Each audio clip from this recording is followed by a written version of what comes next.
So we've now created a little app, we've published it, we've shared it out. We're now ready to put it onto our mobile device. But in order to do that, we need to have the Powerapps app installed on our device. Now I'm using an Android phone, so that means I'm going to be using the Google Play Store. And in the Google Play Store I need to search for Powerapps, and it's going to bring me up this app here, Powerapps.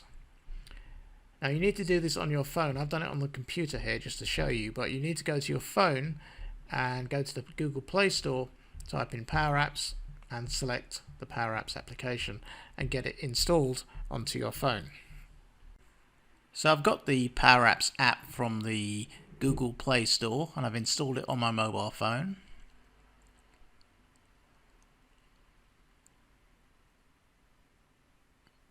So now I just want to go into the app.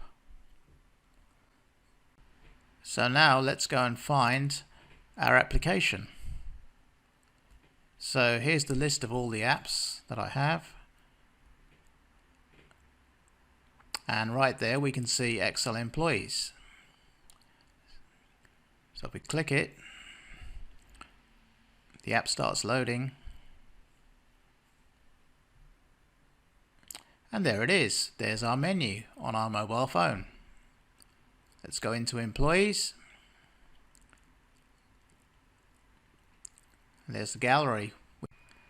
So let's try moving to a record. Sue West. There we are. So we could maybe change her department. Let's make it marketing and then save.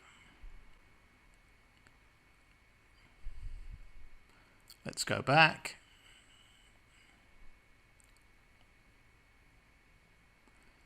Now we can try to search for records. The 2 records for Jones.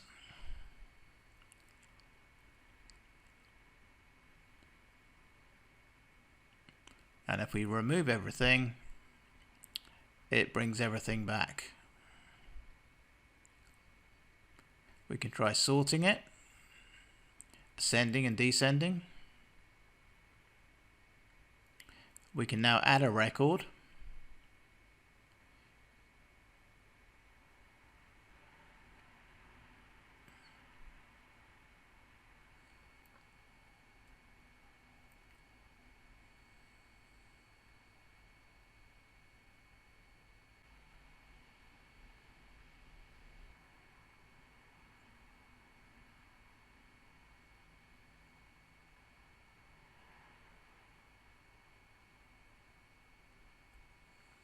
Save the record.